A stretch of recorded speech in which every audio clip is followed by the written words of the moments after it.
Have you ever jumped out of a plane, Amanda? No, I happily strap myself into the plane and stay planted in there. As someone who has done it, I recommend it to you, but maybe not in the way that our next guest does it. Sheekey is joining us here on Grandstand Breakfast. The Australian National Parachuting Championships are on. How do you compete jumping out of a plane? This is what I want to know. Well, how you do it seems, is by being completely mental and taking on some very high-risk manoeuvres in order to beat your fellow jumpers. Kaz is with us here this morning. Hello, Kaz. How are you going? I'm great, thanks. How are you, Francis? I'm really well. How do you compete as a parachutist? Well, for us, there's many different ways, but what we do, we're doing like canopy flight. So other people might like skydive and fall out of the plane at 13,500 feet, but we actually get out at 5,000 feet.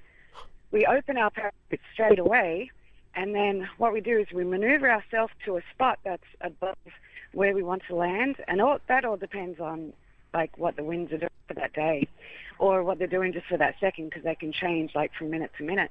And then we get a high-performance turn, so anywhere from like a 270-degree turn to a full circle to 2 circles. It depends on, how you've learned to fly and how skilled you are. And we're coming in at speeds of, say 120 kilometers, sometimes an hour, coming down towards the ground. And we're doing 3 different disciplines. So one is speed, one is distance, and one is accuracy. And basically, we're flying our small performance parachutes to the optimal level to try and get medals to win competitions. So you do that. What do you do for thrills then? That's insane. Actually, my sport is my thrill, definitely. I do some rock climbing as well, and I love hiking, and I actually like some relaxing things such as yoga as well.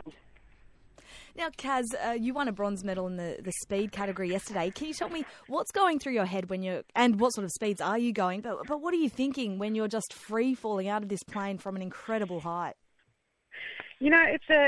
It's different when you're competing than when you're practicing. Definitely, you have a whole different mental space, and it's so exhilarating. But you're so in the zone. It's almost like you cut out every single thing that could be going through your mind. Like I'm thinking about my laundry, that's for sure, and I'm just thinking about using all of my skills and trying to get to that point and using my skills by looking at the different wind conditions and the flags. And there's a little bit of stress, but there's no other feeling like it for me, to tell you the truth. Kaz, when was your first jump? When did you first get hooked on skydiving? It was quite a while ago, actually. It was January 17th, 1993 at Sydney Skydivers. Okay, and was it one of those things that you did because someone bought you a present? It's often a present people buy for each other, go and do a tandem jump and away you go, and you just got hooked straight away? It was kind of like, I have 2 older brothers, and they said, hey, we're going to go skydiving on January 17th. Do you want to come? And I would always make sure that I would do whatever my brothers did. So it was almost like, hey, girls can do whatever can do kind of thing. So I did it, but I was really, really scared. And once I realized that I was still alive and I survived and everything was good and I landed, I was like, I don't think I've ever got that feeling from anything else I've ever done in my life before. It was just so amazing, incredible, scary, exhilarating, and I just had to keep going.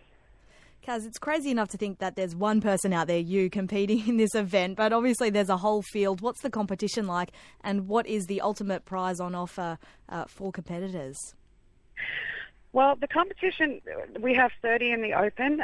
There's a lot of really, really, really great competitors here. They've been training very hard all year, and it's a stiff competition. What's on offer, we'll have gold, silver, and bronze overall, but we'll also have silver and bronze for each of the 3 events. And the first top 8 of the overall get to go to the World Championships, which are going to be in Dubai. I think it's December or January, like later this year. And that's pretty much what you're aiming for, is to get into the top 8 for that, so you can go and compete for Australia in Dubai. No money, unfortunately. No, but the glory. Sheekey is with us. She's bronze medalist at the speed event yesterday, and we're talking about the Australian National Parachuting Championships, which are on at the moment. Now, Kaz, how do you train for this? How do you work out new tricks and test yourself to make sure that this is going to be something you can do when you're actually in the air and with a parachute on your back? How do you simulate? Sure. It definitely takes, a lot of years of practice. And the simulations, like, other than going up in the air and trying things, I try and get people to videotape my landings as much as I can. So then you can analyze each landing. But also, there's mental training as well. So you can use a lot of visualization skills. A picture of the pond sometimes will help, or the landing area, going through it in your mind with all different wind conditions. Just stretching, meditating, doing a lot of other, like, non-jumping activities. But definitely the jumping and repetitiveness is where you're going to learn where those points are going to be in every single wind condition and humidity. And it all depends on, how high the drop zone is elevated from sea level as well. There's so much to it. And is there any sort of fear factor for you when you're up there? And are you putting that mental training to the test, or is it a case of once you're up there, well, you're ready to go? Pretty much. I guess still when I open my parachute, there's always that fear. It's like, oh, is it going to work? And as soon as it opens, it's always a relief.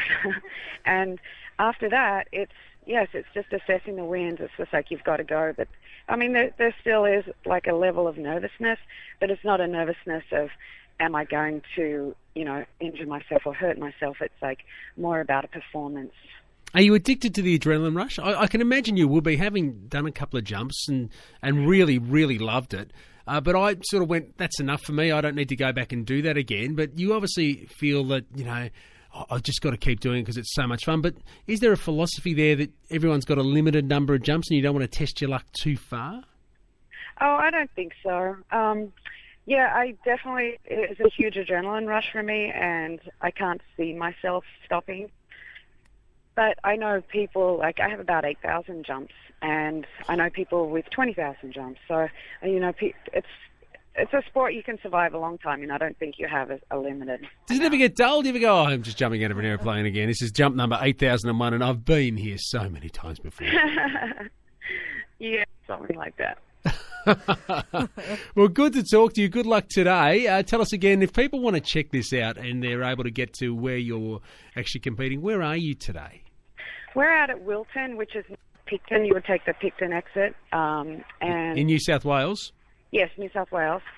And, you can come out and watch at the pond. Hopefully we'll be getting up soon. The cloud has stopped us from going up just at this moment. And it's sort of a weather-dependent sport. But we'll be jumping today and perhaps tomorrow if the competition doesn't get finished today. Do you reckon you could convince Amanda to have a go at just doing just a simple tandem jump at some stage, just to get, just to whet her appetite for it? You have to try it once, Amanda. At least once. Okay, but not from 5,000 feet. No, you go up to... No. You can go up to 14,000.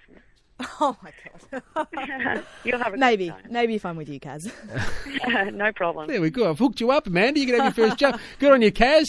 Good on you. Thanks for talking to us. Go well today. Kaz Sheekey, their bronze medalist for the speed event yesterday in the Australian National Parachuting Championships competition on today.